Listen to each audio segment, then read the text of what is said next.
Ladies and gentlemen of the Congress of the Philippines, His Excellency Joseph Estrada, the President of the Republic of the Philippines.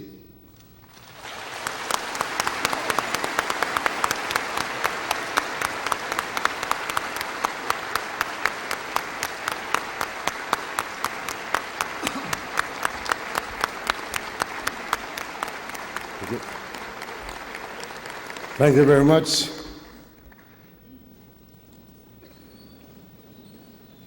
Our Honorable Vice President Gloria Macapagal Arroyo, Honorable Senate President Franklin Drilon, Honorable House Speaker Manuel Villar Jr., Honorable Supreme Court Chief Justice Hilario Davide Jr., former President Fidel B. Ramos, Excellencies from the Diplomatic Corps, led by Dean of the Diplomatic Corps, Archbishop Antonio Poranco, our Armed Forces Chief of Staff, General Angelo T. Reyes, and Commanding Generals of the Armed Forces Major Services,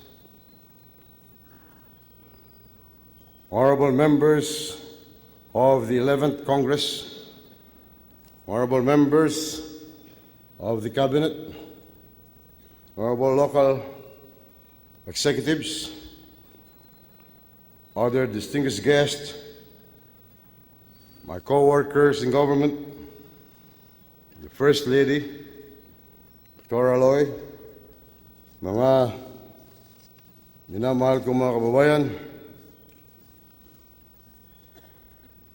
this is the first opening session of Congress and my first State of the Nation address to be held in the third millennium and in the 21st century. It is obviously an auspicious occasion for new beginnings. It should be a new beginning for Mindanao, a new beginning for the economy, a new beginning for integrity in government, and a new beginning for the country. It will also be a new beginning for the presidency. To begin with, we will write a new history for Mindanao. We will rectify centuries of historical wrongs committed by successive colonial powers and decades of inequity committed by successive Philippine governments. Mindanao has traditionally been called the land of promise. This romantic name has always been a one-way affair. The rest of the country has always expected Mindanao to fulfill its promises to them. It is now time for the rest of the country to fulfill its promises to Mindanao.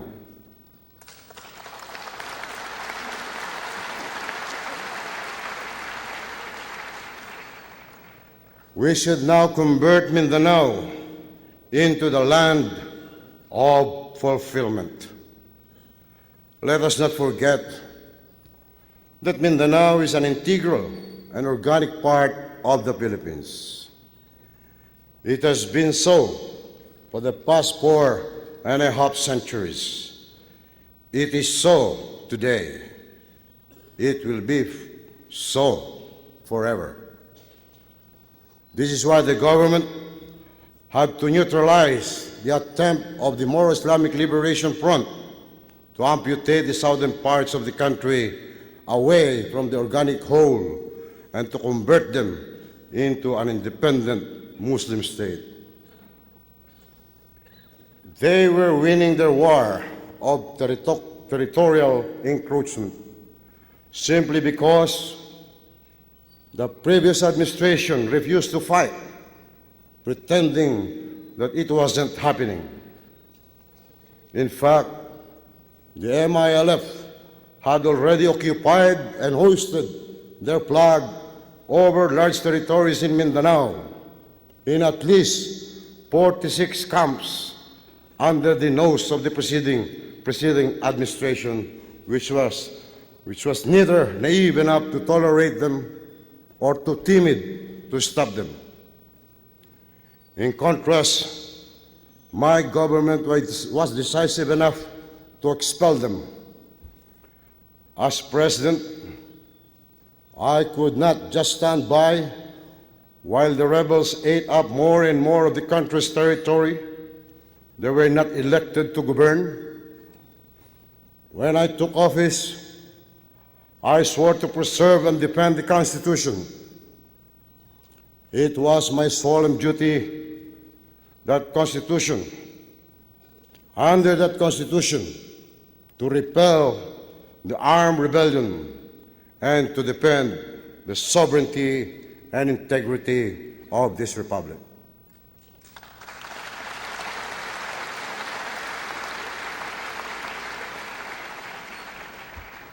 The MILF could not be talked out of their position, whether territorial or ideological. They said that their goal of secession was non-negotiable. Well, neither is the sovereignty and integrity of the Republic.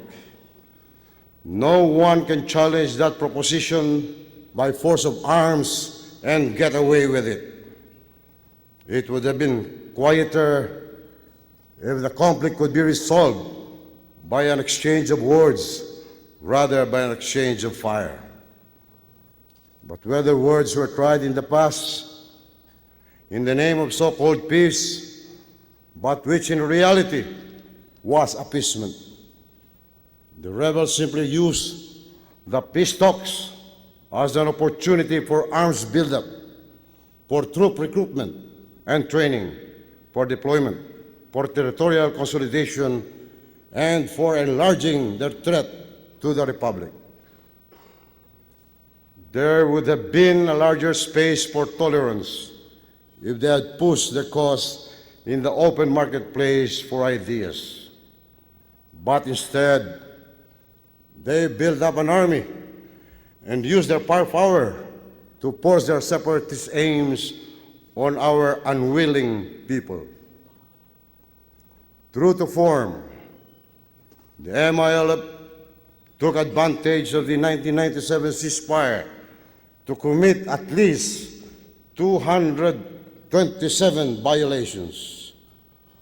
This include the kidnapping of Father Luciano Benedetti in September 1998, the occupying and setting on fire of the Municipal Hall of Talayan, Maguindanao, the takeover of Caswagan Municipal Hall, the bombing of the Lady of Mediatrix boat at Osamis City, and the takeover of the Narciso Ramos Highway.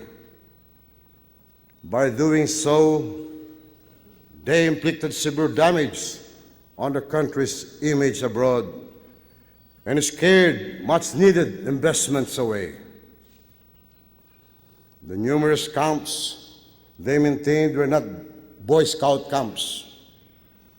They were staging areas and launching pads for expanding the MILF revolution further.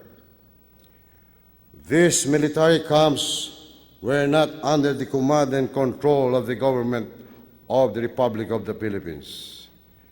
They owe their allegiance elsewhere.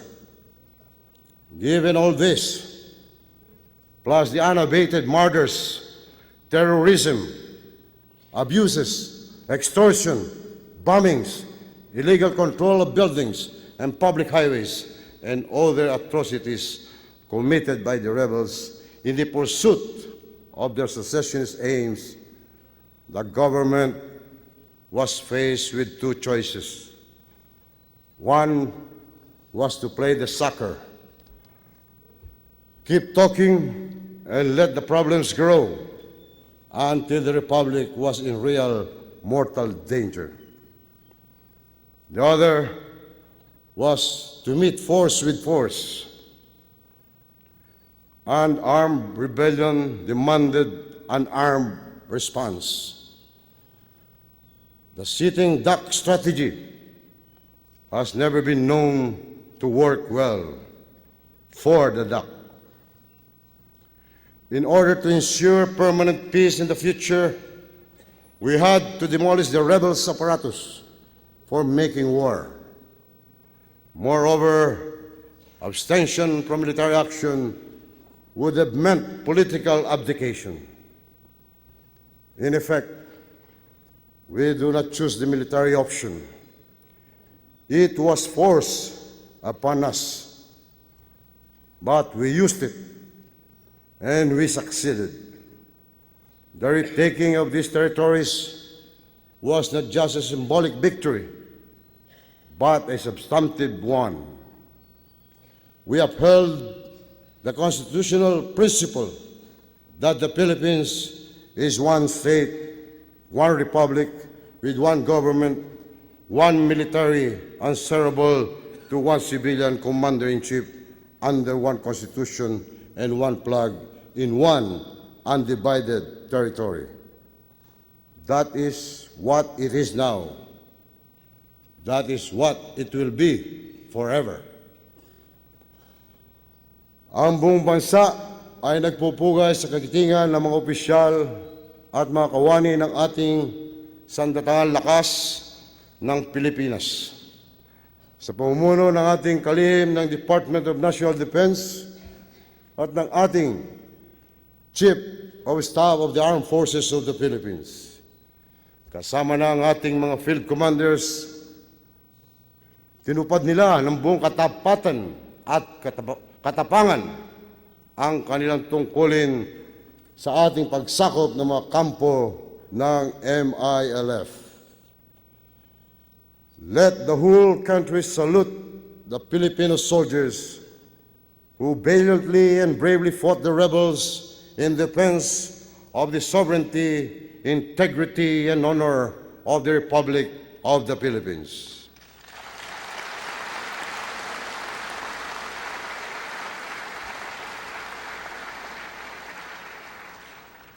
Let the whole country pay tribute in particular to those who gave up their lives or were injured fighting to preserve the unity of their motherland.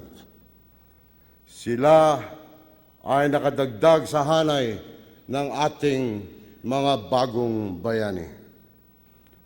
Ngunit ang buong lipunan ay nakikiramay din sa mga mahal sa buhay ng mga nasawi sa hanay ng dalawang pwersang sibilyan man o mga sundalo. Nakikidalawmati tayong doon sa mga nasaktan at napinsala ng kaguluhang ito. Now that we have won the war, it is time to win the peace. Towards this end, the government has adopted a four-point strategy in approaching the Mindanao question from here on. The first is to restore and maintain peace in Mindanao, because without peace, there can be no development.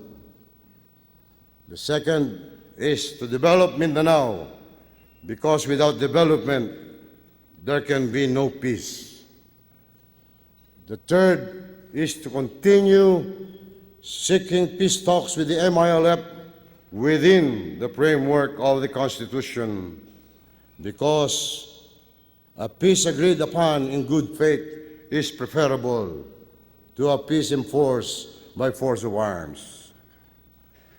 And the fourth is to continue with the implementation of the peace agreement between the government and the Moro National Liberation Front, because that is a commitment to our countrymen and to the international community.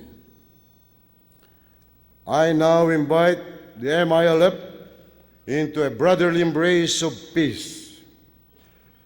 Let us walk away from the battlefield and into the conference room. But we must do so in good faith. You must talk peace with us, not talk while preparing for war. And you must accept our conditions. You must drop secession, drop your criminal activities, and drop your arms. These are not requests, but demands. They are not proposals, but premises.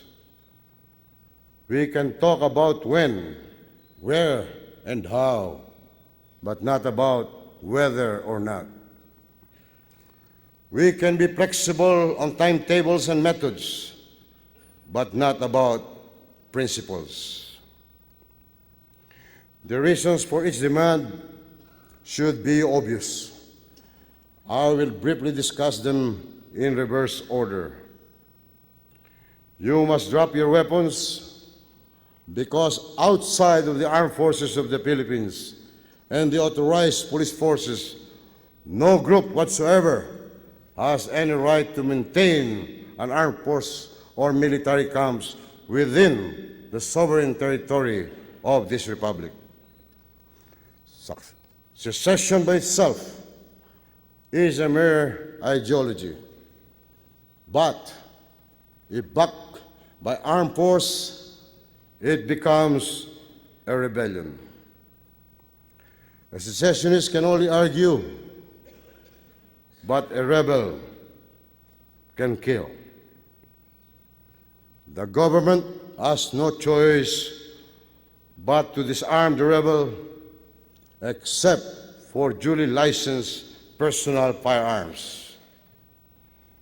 You must drop all your criminal activities because terrorism, bombings, and violence have no place in a civilized society. Criminals have no place in a negotiating table. Their place is in jail. Most of all, you must drop your secessionist goals. We do not ask that you respect and recognize the sovereignty of the Republic. We demand that you do. May I give the MILF some unsolicited advice? Secession in the Philippines is an impossible dream. There simply is no space in our geography, in our demographics, and in all our national mentality for forcibly carving another state out of the present Philippine territory. For that reason, the foreign models you invoke, like East Timor, will not work for you. Please bear in mind that you are neither the sole occupants nor even the majority in the lands you wish to carve out to convert into your own state. There are whole Filipino population in Mindanao, Muslims, Christians, and Lumad who do not want their territories and their residences disturbed. Not even the majority of the Muslim population shares your separatist views for the violent means you employ to attain them. The overriding passion of the people of Mindanao is for peace, and the international community as a whole will neither support nor sympathize with secession. In fact, we deeply appreciate the statement of the Secretary General of the Organization of Islamic Conference encouraging Muslim minorities in non-member states, and I quote, to contribute effectively to the progress of the countries they live in and to respect their sovereignty and lows, unquote. Secession as a dream is also out of tune with history. If there is one lesson that historical evolution has taught us, it is this: that diversity is a cause for celebration, not segregation. That cultural crossbreeding leads to strength, while inbreeding leads to weakness, and that cultural identities are enriched by interaction and impoverished by isolation. Some of the most glorious creations and achievements of civilization are the products of the historical confluences between Islam and Christianity.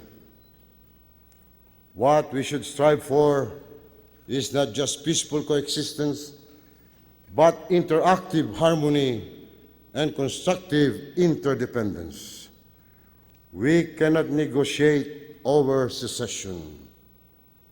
The sovereignty and the integrity of the Republic are not available for compromise or trade or even for the sake of peace.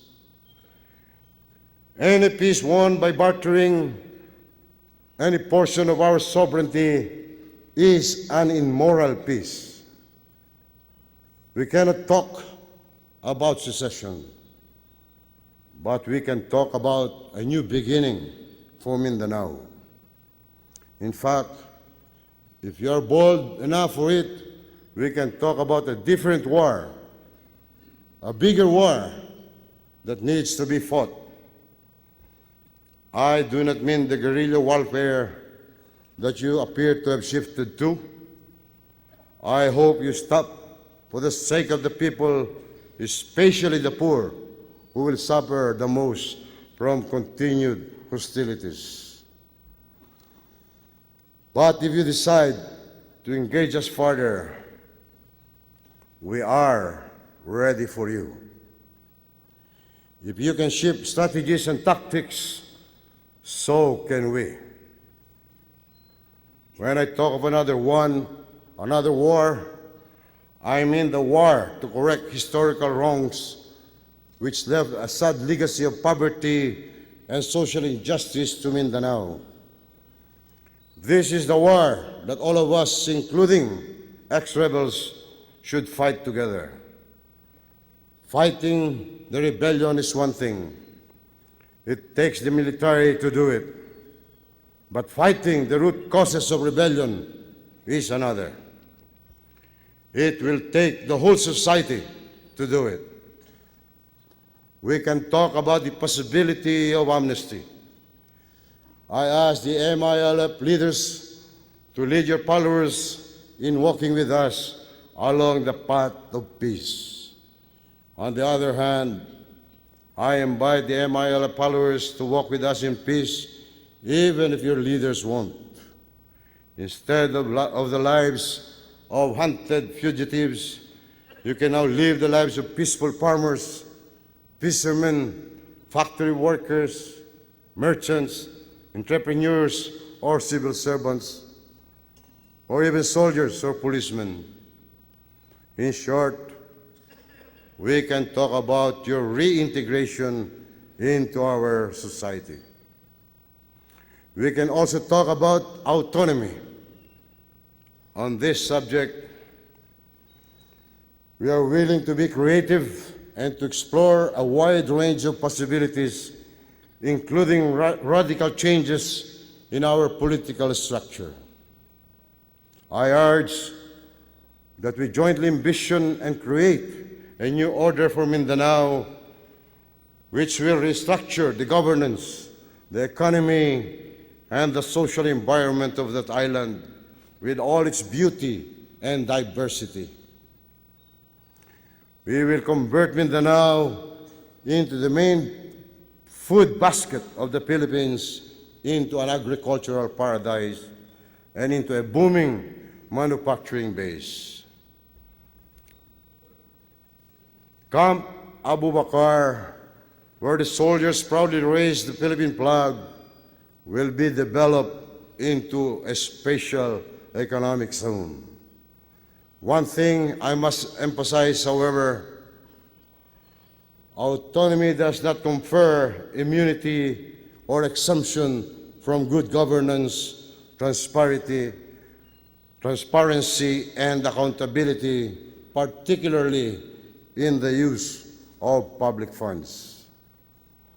The government has been providing full development support for Mindanao. From 1996, when the peace agreement was signed, up to 1999, the government poured in more than 32 billion pesos for socioeconomic development programs into the special zone of peace and development comprising the 14 provinces, as well as for the support and strengthening of the political institution in the autonomous region for Muslim Mindanao. But to move both the peace process and the development of Mindanao forward faster, I urge Congress to pass the bill amending the Armed Organic Act and the bill granting special powers to enable the fast-track development of Mindanao. On the matter of the Abu Sayyaf, we are all happy that some hostages have been released. I wish to give the assurance that the primary concern of the government is the safe release of the hostages. Contrary to rebel propaganda, our fight is not against Muslims at all. They are all our brothers. Our fight is against rebels and other outlaws, regardless of their religion. Thus, I wish to send a message to all Muslim Filipinos, the majority of whom share a passion for peace and renounce the separatist rebellion. My Muslim brothers, we worship the same God, the God of Abraham and Moses. You call him by his Arabic name, Allah, which in Filipino simply means ang Diyos, and in English, God. Is he on your side or ours? Maybe neither. He is on the side of peace and therefore on both our sides. The government invoked the Constitution when it rolled back the rebellion. Let us now invoke our common good as we build the structures of peace. As we embark on a new beginning in Mindanao, we shall also launch a new beginning for integrity in government. In my address to you last year, I said, hindi bine-baby ang rebellion, pinipisa. Yan ay aking tinupad. More recently, I also said, I offer peace to those who want peace, but I promise defeat to those who want war. Yan ay tinupad ko rin.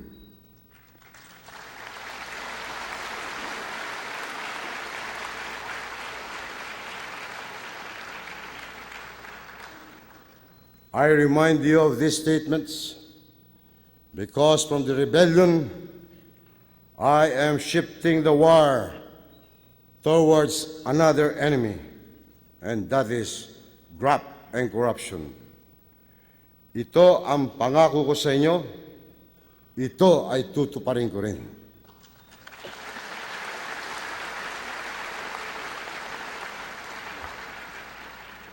Ang aking susunod na digmaan ay laban sa mga tiwali sa pamahalaan at sa mga taong ng pribadong sektor na nakikipagsabwatan sa kanila.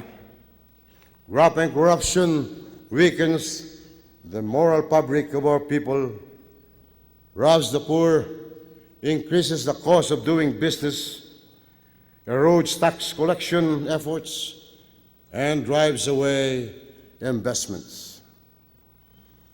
The World Bank estimates that at least 20% of government project funds ends up as kickbacks. The World Bank, at my personal request, has conducted extensive studies which they assembled into a report entitled Combating Corruption in the Philippines. It presents an exhaustive analysis of corruption in this country and puts forward a set of recommendations. We can no longer fight corruption piecemeal.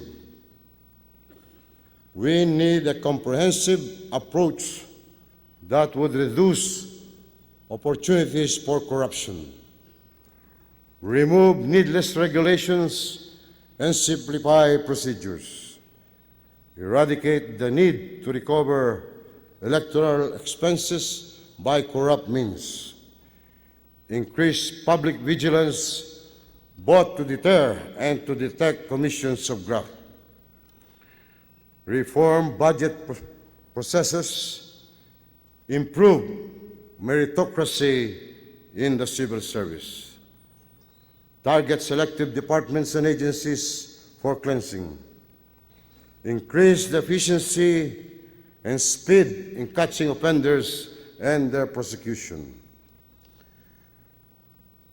stiffen sanctions against corruption, develop anti-corruption partnerships with the private sector, and support judicial reform to make the courts part of the solution rather than be part of the problem. The courts should not allow themselves to be used as a refuge for scoundrels. I warn all departments and agencies of government to brace themselves, especially those consistently listed in surveys and studies on government corruption. I will be submitting to Congress an urgent bill creating an anti-graft corruption commission. This bill will provide the government with the necessary powers and resources to combat this long festering cancer in our society. I also urge Congress to pass the anti-racketeering bill with anti-money laundering provisions. Pigilin, supilin, sugpuin ang graft and corruption.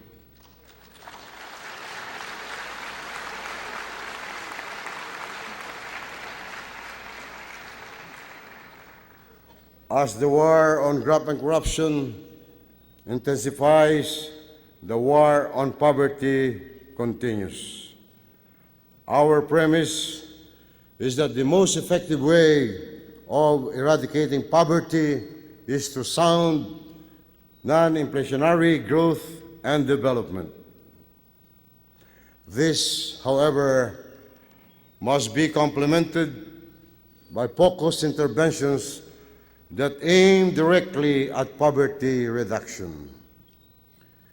Hence, the high priority accorded by my government to agriculture and the rural areas, education, health, housing, agrarian reform. Agriculture, after a momentary dip in the first quarter from the 6% growth in 1999, resumed its robust performance with a 4.8% growth in second quarter of this year. In education last year, we constructed thousands of new classrooms, provided hundreds of thousands of new desks, addressed the teacher shortage problem, and proposed improvements to the curricula to meet both global standards and local needs. In partnership with the private sector, we have extended assistance to students by providing them access to the internet.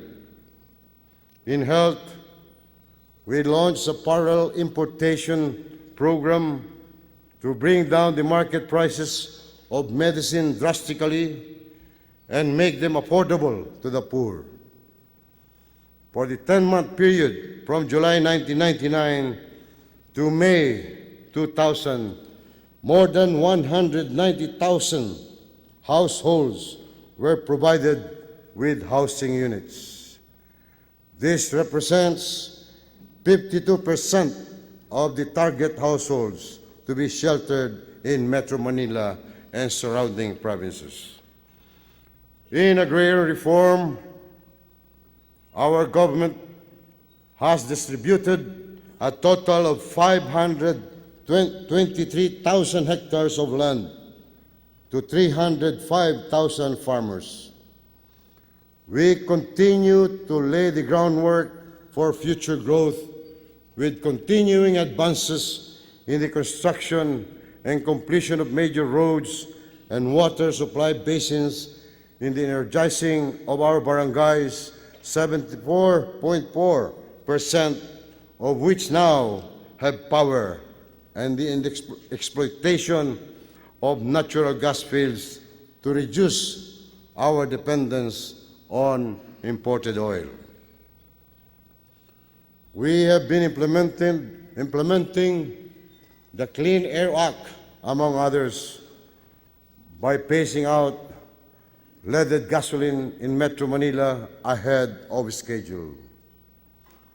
We have been removing massive debris from the Pasig River, including sunken vessels, and we continue rehabilitation works on Laguna Lake and its tributaries. We terminated the customs valuation and surveillance contract with the SGS. We not only saved 4.2 billion pesos a year in peace, we also exceeded our custom collections by 3.7 billion pesos without their help. We pushed the passage of E-Commerce Act, for which I thank Congress.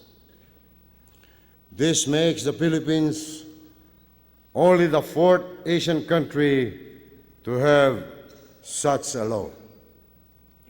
We are among the very few countries whose legal systems now recognize that trade and financial transactions are shifting away from the physical and paper-based world to the rapid electronic highways of the Internet. In our external relations, we agreed with other ASEAN leaders to advance the full establishment of the ASEAN Free Trade Area. We continue to play an active role in the Asia-Pacific Economic Cooperation Group, the Asia-Europe meetings, and the United Nations and its various agencies. To strengthen our bilateral partnerships, I visited China, Japan, Brunei, Jerusalem, Chile, and Argentina the past year. Tonight, I'll be leaving for my official visit to the United States. Since I last addressed you, our economy as a whole has experienced moderate growth, low inflation, low interest rates, strong exports, a healthy balance of payments, and record high international reserves. In 1999, our GDP grew by 3.4%, while GMP rose by 3.1%. 7%. In the first quarter of the current year, 2000, GDP rose by 3.4% and GMP by 3.45%. Not spectacular, but at least I would say respectable. The industry sector reversed its 3.6% decline in the first quarter of last year, with a 4.8% rise in the first quarter this year. Our inflation rate was 6.6% in 1999 and a highly commendable 3.5% for the first semester of this year. Interest rates remained low. The 91-day Treasury bills rates stayed below 9% since the last week of June 1999. Correspondingly, commercial bank lending rates also remained soft. Because of the rise in private consumption expenditures, the government pulled back from the pump priming activities it had engaged in to counteract the recessionary effects of the Asian crisis. The deficit for the first 5 months of the current year was 34.1 billion pesos, or 11.2 billion pesos less than last year. Exports led by electronics and semiconductors reached an impressive $11.3 billion in the first 4 months this year, 10.6% higher than for the same period last year. We posted a balance of trade surplus of $732 million in the first quarter and $4.31 billion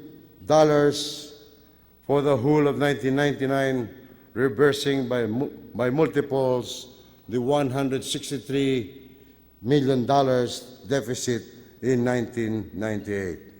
Expected to rise to $17.1 billion by the end of this year. The recent weaknesses in the foreign exchange rate of the peso cannot therefore be attributed to our macroeconomic fundamentals. Our fundamentals are, by any standards, respectable, except to those who refuse to see. In fact, barely 2 weeks ago, we re-entered the Japanese samurai bond market with a successful 5-year bond float of around $330 million. The depreciation of the peso is the result largely of a new Asian crisis contagion. Other currencies in the region have been weakening due to political factors and the strength of the U.S. economy and the U.S. dollar. If the peso had not adjusted accordingly, our exports would have become less competitive. We were thus witness to a paradox: strong exports, large external trade and payment surpluses, and record levels of international reserves side by side with a depreciating peso. That paradox, in fact, might foreshadow some dark clouds coming back. After a brief period of recovery from the financial crisis, the Asian region is suffering from a mild relapse. As mentioned, currency exchange rates are depreciating. Oil prices have gone up substantially. Unemployment is rising, and investments are nervously staying away from the East Asian region as a whole. As we take a long, hard look at the future, what we see is the need for long, hard work ahead. Under threat of a national and a regional slowdown, we must keep working at the basic, which they had been forgotten, led to the Asian crisis in the first place. We must keep up the pace of reforms, particularly by improving governance all around. I must confess, however, that I find the faddist word reform as too weak and wimpish. What I believe the Philippine economy needs is not just reforms but radical restructuring. Many are asking, why is it that other Asian countries which went through a worse crisis than we did actually grew faster on the rebound? One reason is that we recovered from a higher base, they from a lower one. A more fundamental reason is that the very structure of the Philippine economy today was inherited from past decades of import substitution and protective policies aggravated by economic mismanagement and corruption. Our industrial base is thin due to decades of neglect. Our agricultural productivity is low. Our population growth rate is high, and our technology is on a catch-up mode. Rectifying these decades of historical errors and lapses will take much more than 2 years of any presidency.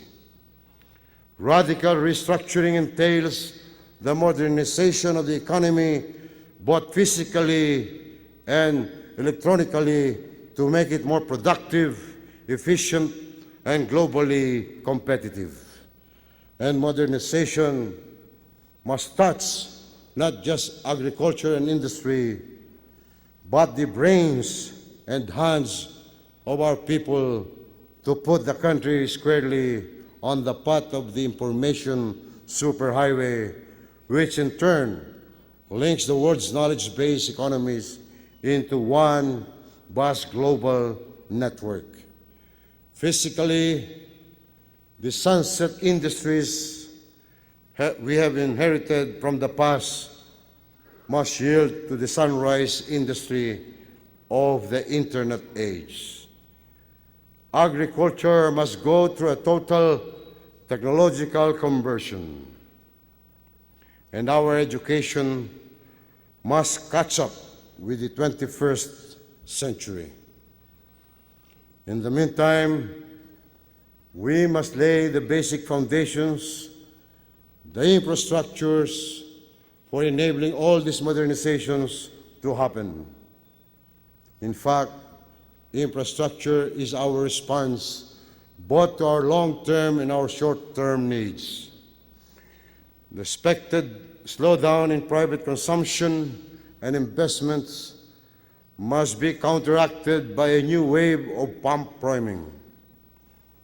There are about $10.3 billion of official development assistance available. $1 billion of this can be readily used for the rehabilitation and development of Mindanao. We will attack the institutional defects and bureaucratic bottlenecks that have prevented the government in the past from utilizing the ODAs.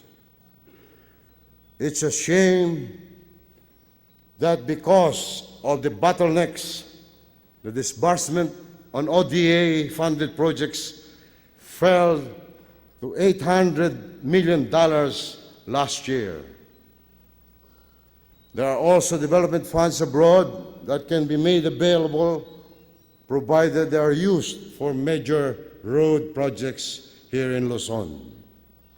This we will seek to utilize.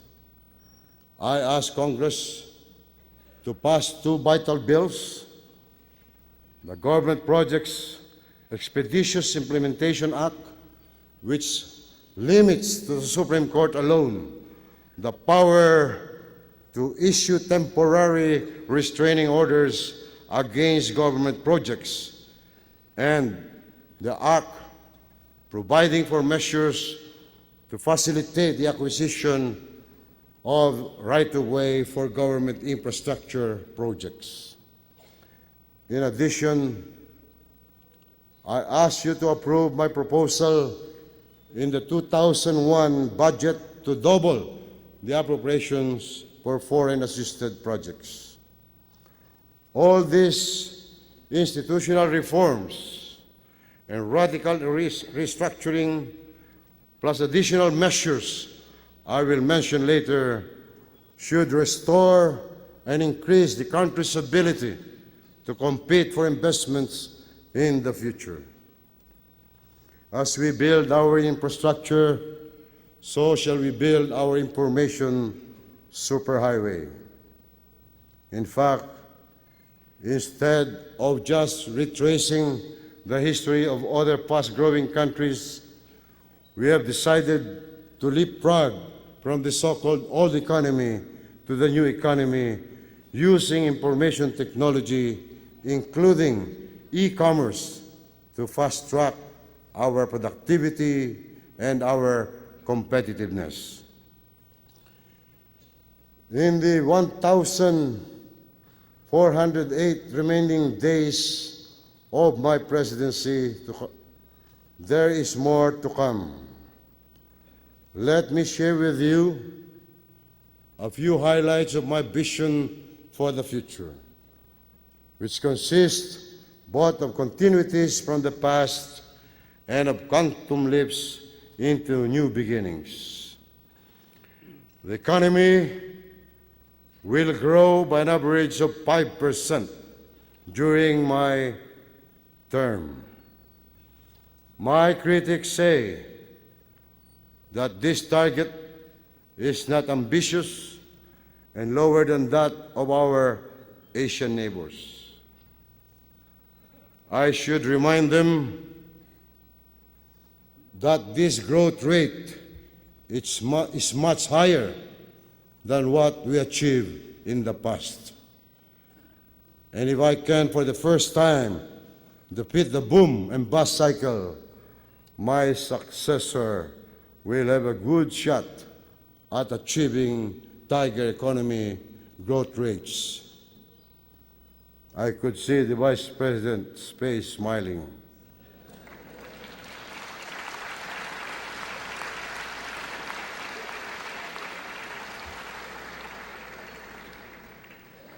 We will concentrate on providing both socialized and affordable housing for the poor and wage earners. Housing is a basic human need and generates employment, which is a recession antidote. We must by all means prevent another payatas by encouraging the reduction, segregation, recycling, and composting of garbage, and by using alternative state-of-the-art technologies. We will continue with our program of deregulation and liberalization. We will push through with the privatization of a number of our government corporations that have been identified and prioritized. We will convert the power sector into a competitive, market-driven industry. This aim is to ensure a higher and more reliable power supply at lower cost to commercial and industrial and residential users. Now may I urge Congress to pass the Power Bill as a matter of high priority. We will push through further with reforms that strengthen our institutions. In line with this, I ask Congress to pass the new Central Bank Act, which will empower the government to add to the durability and responsiveness of what already is one of the soundest banking systems in all of Asia. The Philippines will rapidly evolve into a center for software programming and a base for hosting and providing internet services. As we now excel in the export of electronic products and semiconductors, we are also fast becoming a major link in the limitless world of the internet. The big players have begun to converge here. In addition to Texas Instruments in Baguio and Acer in Subic, Clark now hosts the American Online Call Center, scheduled for signing during my trip to the U.S. our memorandum of agreement with Oracle Incorporated and with Pacific Technology International, among others. The Philippines, in other words, is fast moving from the world of brick and mortar to the world of clicks and portals. By linking our schools to the internet and the cyber world, the Philippine educational system will take a giant stride in coverage and quality. Our future e-schools will be able to reach more students and provide relevant instruction. The Philippine National Police will continue to pursue its policy of absolute zero tolerance against illegal drugs. It will also continue to professionalize itself in its no-nonsense fight against crime and lawlessness. We will modernize the fighting capabilities of the entire armed forces of the Philippines. Its outstanding performance in Mindanao further highlighted its importance in preserving the territorial integrity of the Republic from external and internal threats. In fact, we will streamline the entire government, enhance the quality of government service, and increase its efficiency. In this connection, I call on Congress to pass the bill re-engineering the bureaucracy. By way of electoral reforms, 45% of all the 190 precincts all over the country will be computerized by the year 2000, and 100% by the elections of 2004. This program will speed up the counting of votes and eliminate opportunities for fraud. I will never tolerate election fraud, since I was once cheated when I first ran for mayor of San Juan. And I know how it feels to be cheated. Fortunately, the Supreme Court declared me the winner. Admittedly, over the past 2 years, the presidency itself has struggled through the challenges of coping with the learning curve, made more difficult by the long-lasting effects of the Asian financial crisis and by the vicious attempts of my detractors to discredit me and my family.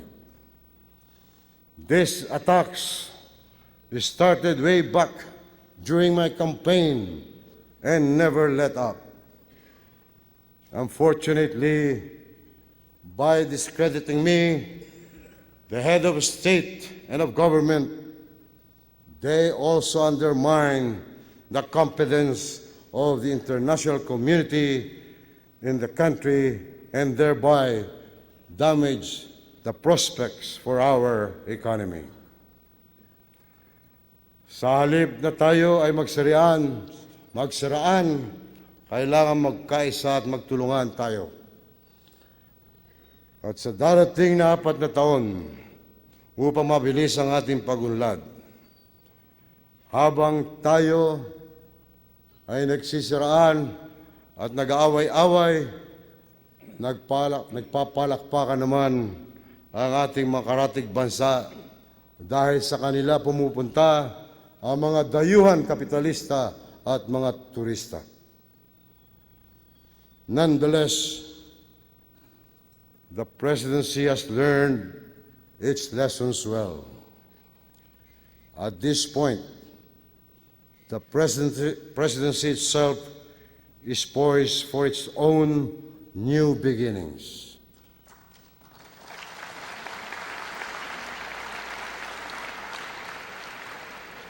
To assure crystal clear transparency in all government transactions and to remove all opportunities for abuse by all government officials, I wish to make the following announcements. As long as I am president, there will be no negotiated contracts in all government procurements, public works, and other construction projects. We will never allow another Amari or Centennial Expo to happen ever again.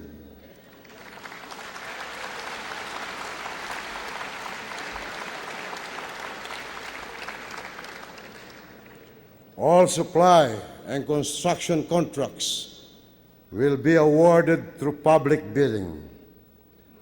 And to make doubly sure that future bids will be completely transparent, the government will resort to electronic public biddings or the so-called reverse auction method, where bids from all suppliers and contractors will be posted on a website. This brings transparency to a new dimension. As long as I'm president, there will be no government guarantees issued on the loans of private firms. No creditor should be shielded by the government's sovereign guarantees from the market risk that they themselves should bear. The risk should not be borne by the taxpayers. The only guarantees to be given will be under the most restrictive conditions, such as those provided by the BOT law. I shall not do to the next administration what the last one did to mine.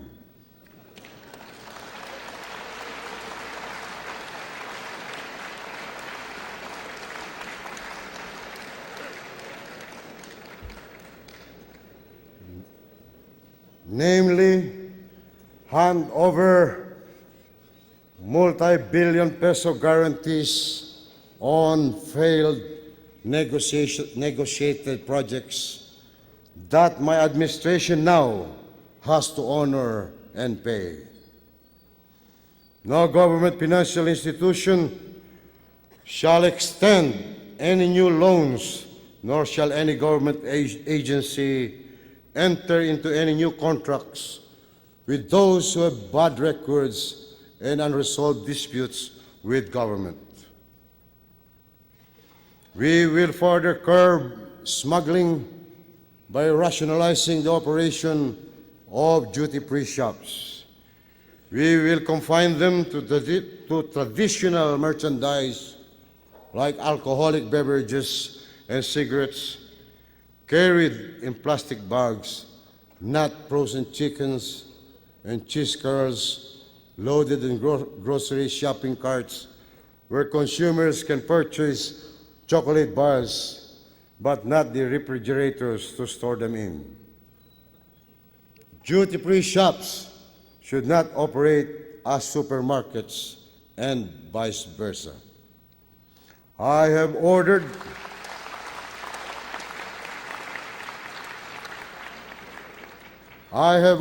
all the agencies concerned to carry out the investigation and, if warranted, the prosecution of all those suspected of illegal involvement in the trading of shares of BW Resources.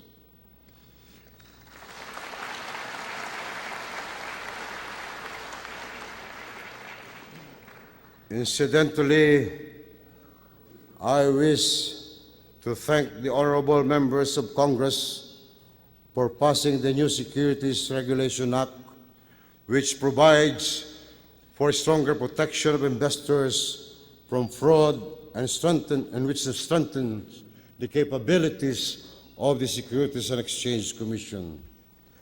I hereby order the concerned agencies to resolve also the air dispute with Taiwan at the shortest time possible, taking into account the interests of our OFWs, balikbayans, and tourists, as well as cargo shippers.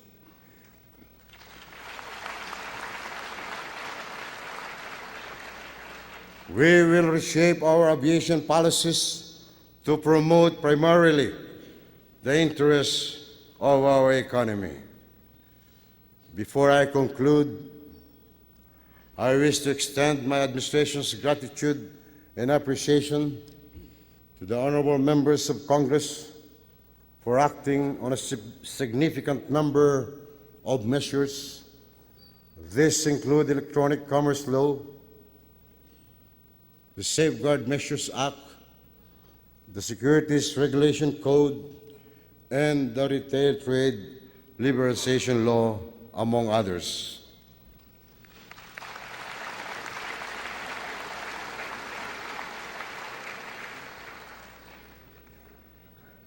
Congress worked long and hard to deliver these measures. Alam ko pong inuumaga kayo sa inyong mga sesyon at ako po naman ay taus-pusong nagpapasalamat sa inyong lahat.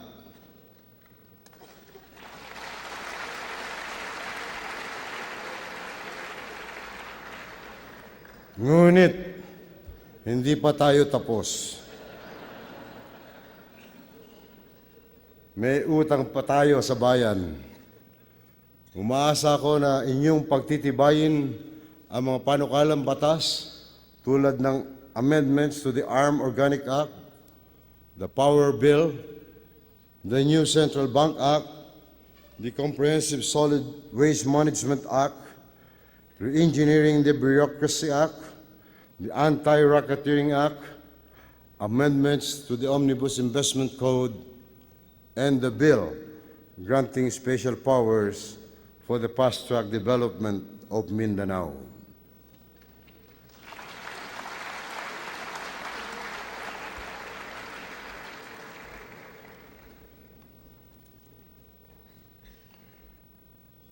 Ayan, hinuli ko na yung hindi special power.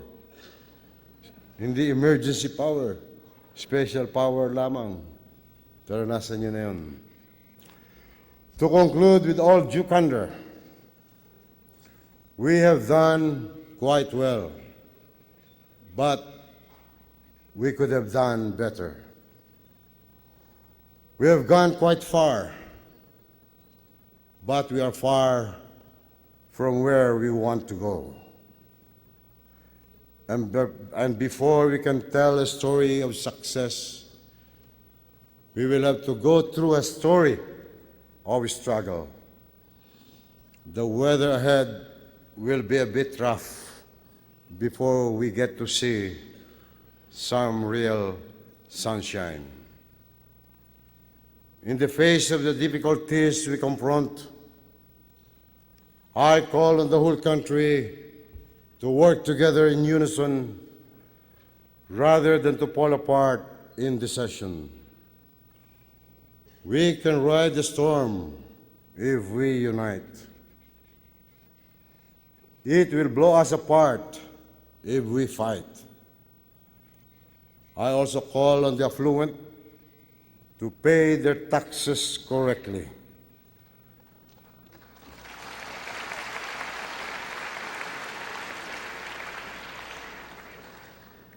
There is only one thing worse than not spending enough on poor programs, and that is running excessive deficits and allowing inflation and macroeconomic instability to rob the poor.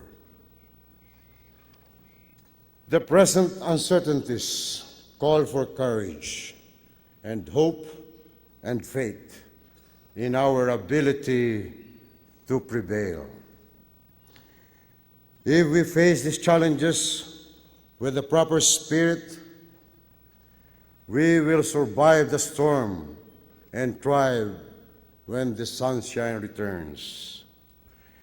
Now that I have brought my presidency through a process of renewal, I ask you once again to give me your trust and your support.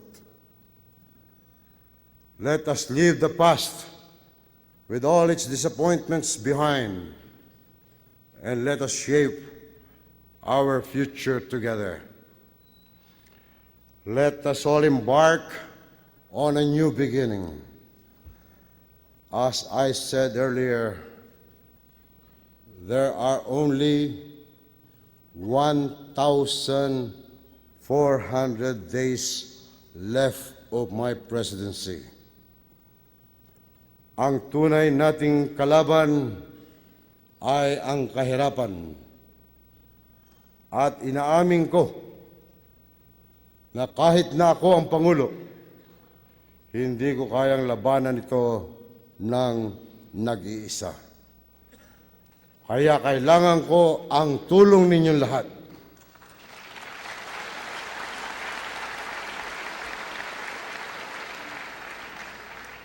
Magkaisa na po tayo